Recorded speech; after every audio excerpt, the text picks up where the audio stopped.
I've just finished doing the inspection on this house in Tring, 51 Goldfield Road, and I thought it might be helpful just to do a quick video on this one, just to make sure you're kind of comfortable with what you're getting here.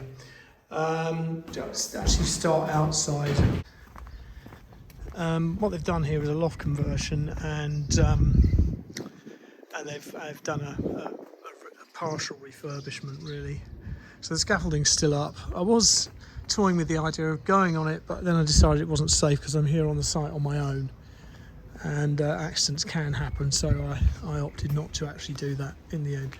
That's the gas meter. I've looked at that, and that looks okay. Obviously this will all be cleared away. This house, 51A, was built afterwards, so it was part of the same plot, and you can see there's a sort of dotted line there. This boundary wall appears to have been built right up to the boundary, or they probably split the boundary after they built it. And then there's a fence at the back that goes away from it. It seems to all be in the right place, so you need to get that checked, that the title's all okay by the lawyer. Now, the thing I find a little bit disappointing here is that the developer who's doing this is not replacing this old and really poor quality door or any of these old windows, because they're really, really poor. I mean, they are double glazed, but he says he's going to replace the blown sealed, where the seals have blown. The glass is all misted over, and he says he's going to get new glass fitted, but I don't think that's really I mean, you know, it's a refurbished property. So I'm in the kitchen dining room. This is an alteration here where there used to be a wall and now there's just a beam. That all looks okay. Should be enough to hold up the various things that are resting on it above. This kitchen, rather like the, well, no, it's better than the windows, to be fair. It is pretty cheap. Obviously not finished yet, but you know, this is a chipboard surface. Nothing wrong with it, but you know, it's sort of quite basic. Just looking at the amount of storage you've got here. I mean, that's a fridge there. Here you've got this island thing. So it's probably enough. That's that. It's not just a bin. Under here is a little bit of a defect. I'm sure they're going to sort it out. It's not really obvious, but here it is there. So there's something leaking here. I couldn't quite figure out what it was. That's the stopcock, how you turn off the water. The trouble with inspecting a property when it's in this sort of state is I can't turn anything on. So I've not turned on the boiler. I've not, you know, turned on the lights or anything like that. Out in the back garden, there's that fence coming along from the wall of that house going up the back. This fence looks like it's sort of in the process of being replaced, but it's still pretty poor quality, and it's not exactly being done to a brilliant standard. I don't know whether that's this developer or whether this is the adjoining owners, but I mean, you know, that's not really very good. There's the house from the back, so it's got this massive dormer structure on it, which personally you know, I don't really like those, but it does give you an awful lot of space. So functionally it works pretty well. A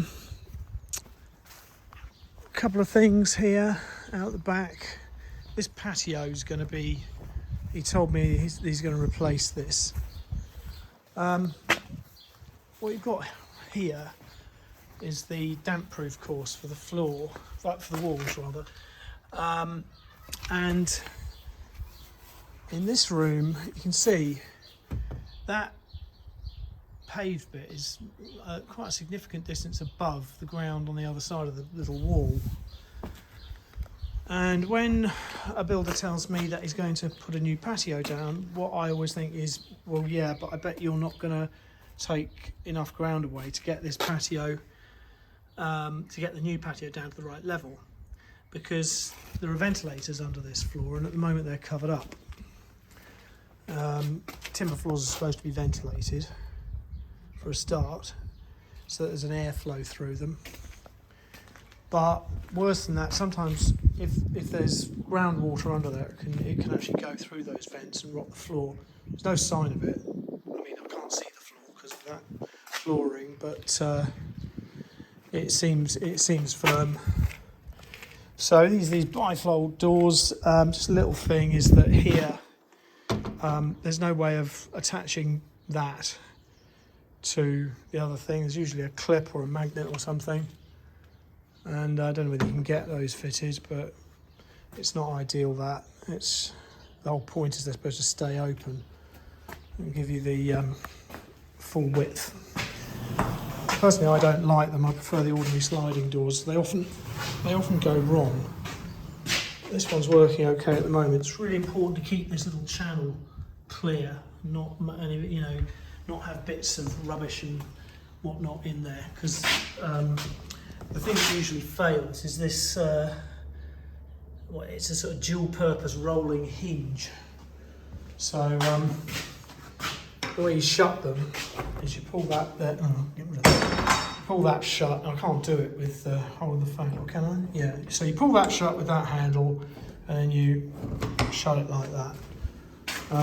Double glazed doors, so you always shut them and lock them by lifting the handle. It didn't seem to go far enough.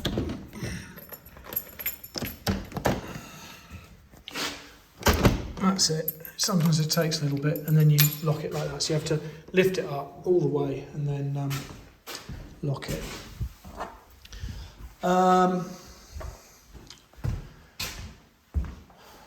Said enough about the kitchen. There's a little cupboard here. And then there's an understairs cupboard as well. It's been rewired, so it's got a new consumer unit there. That's the meters, an old bit of infrastructure there. That's actually the responsibility of the electricity company or the distribution company. So these are off the wall, all of them. I think that's so that they can be inspected for sign-off. So this floor is exposed. This is an original suspended timber floor, and like a lot of these, I would say slightly worse than normal. These floor joists are really, really small. They're what carpenters used to call, probably still call 4 inches by 2 inches, or otherwise known as 100 millimeters by 50 millimeters. Now, that one is just over 400, it's about 430 millimetres apart. That one's much less. If they're all like that, and I did take a photograph under there, but it wasn't particularly clear. If they're all like that, as opposed to that, then they may be okay. I'll see if I can work it out. The floor, to be fair, seems perfectly stable, but that is massively less than the support you get under a new one. New radiators, most of the pipes are new, but not all of them. So there's new pipe there, old pipes left in place there. Most of them are copper. There are a few bits of plastic as well. Nothing necessarily wrong with that. I personally prefer the copper ones. There's plastic ones going up there. I presume they're going to enclose those so they're not visible. Up the stairs. Don't normally see all this sort of stuff in the survey, so it's quite good. These ceilings, I don't know whether they've put new ones underneath or just re-skimmed them, I expect, but that's definitely old gypsum board as opposed to new plasterboard. And then there's these cables. I suspect they haven't been replaced, actually. I don't know, I'm not certain about that, but I don't think they have. So I don't know about total rewiring. Bath, obviously unfinished, haven't turned any of the taps on. Towel rail, operated off the hot water system, that should be. So this is a combination boiler. Again, it's not been commissioned, power's not on, so I can't operate it.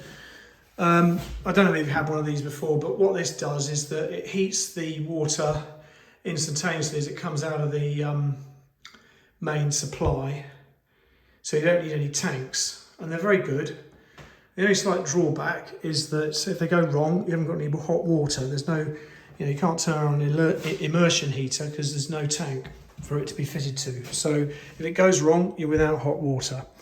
The second thing is that when they're retrofitted into old properties, what can happen is that you turn on one tap and it's really good. The flow is really strong. And you turn on another one and it decreases, and the third one might disappear completely. That's quite common, and it's something I normally test when, well, not exactly test, but it's something I normally I turn on a few taps at the same time and see what happens. So more new radiators, radiator, Singer, some new pipes, an old one as well. There's nothing wrong with an old pipe, there's no point in replacing it, it doesn't need to be, but I'm just noting it. These joists are bigger.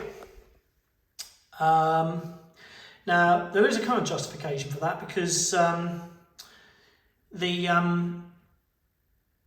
ones downstairs are probably supported at more frequent intervals under the floor, whereas these have to go all the way across. And the other thing that's notable is that the joists go the other way down up here.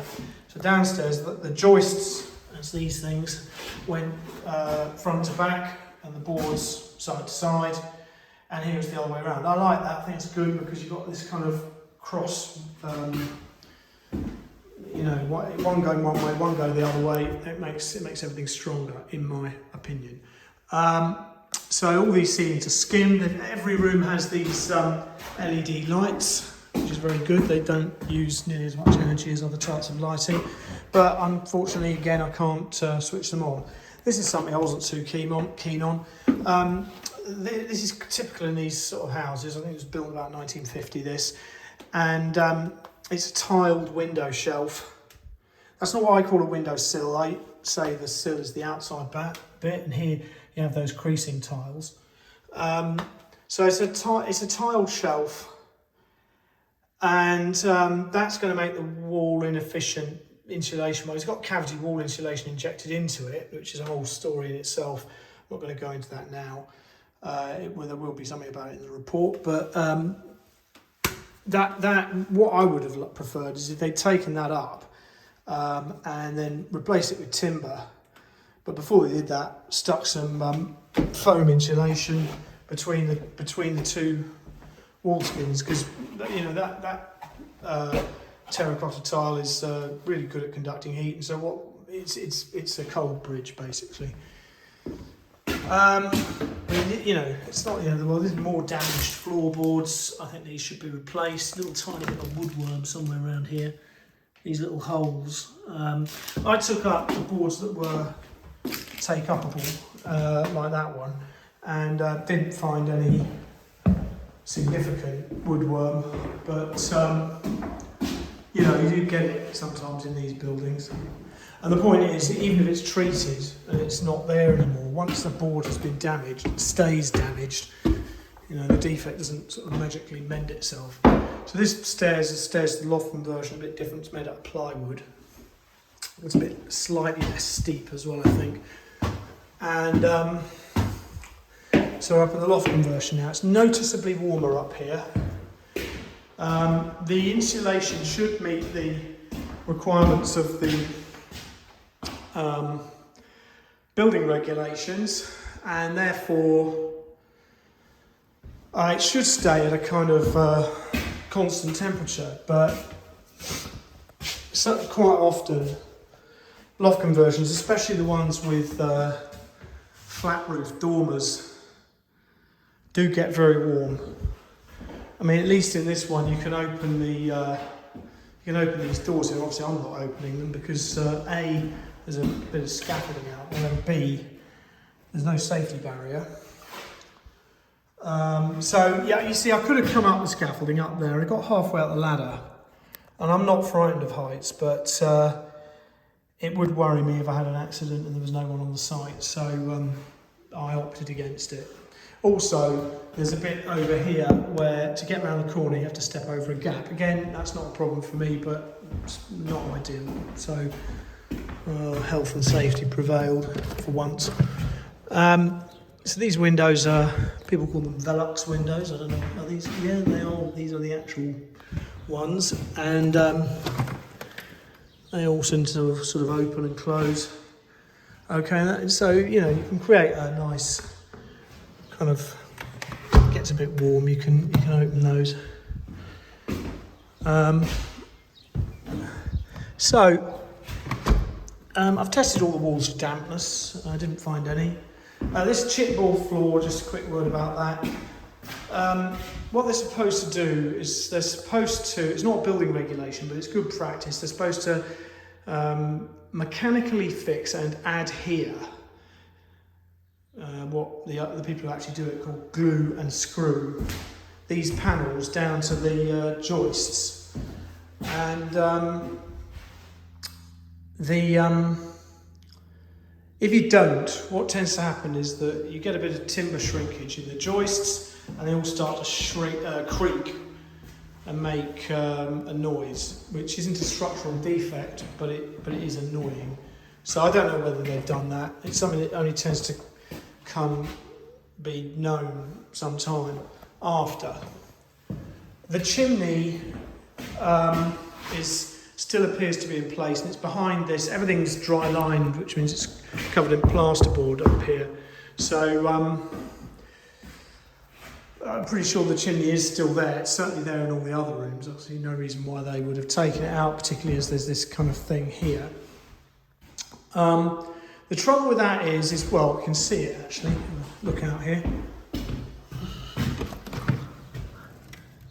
Actually, the other one would be, let me get a better view of the camera.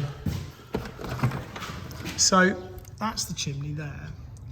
None of the fireplaces are in use, but you can just see the chimney pots above at the top, and they haven't got any flue terminals on them. Also, this brickwork and pointing is quite poor. There is a damp-proof course, which you couldn't see from the ground, but above the flashing. It looks stable and everything. This TV aerial's at a crazy angle, but it needs repointing, and those chimney pots need to be have flue terminals put on them, really, because in my experience they always leak, and the mortar pointing up at the top, we haven't seen the upper surface of the chimney, and that's normally sort of covered with mortar, and I bet that's in really poor condition. So I would expect that chimney to be quite damp. Now they might have used the type of plasterboard here that has a kind of foil backing on it, so that any moisture on that doesn't come through. But I'm not saying that it all has to come off and do that. I just think they should put some flue terminals on the top of the chimney. So that's really it. That's my first thoughts.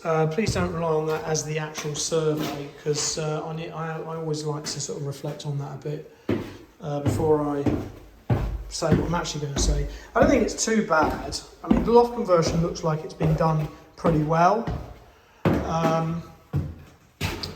The wiring, I can't see anything wrong with that, but they've got to get a sign-off certificate. And the plumbing and heating looks okay. Again, I haven't operated it. But there are elements of sort of cost cutting. The kitchen's pretty basic, and I think the worst thing for me is not dealing with these crappy old windows. It's not just the ones at the front, it's the same with the ones at the back. Okay, they're plastic, they're double glazed, but then they're last century. These were fitted in the late 90s, I think. They're certainly before 2002 anyway. Anyway, I hope that's helpful. When you've got the report, please feel free to give me a call and ask me any questions you want, or send me an email. And thanks again for using our services. Thank you.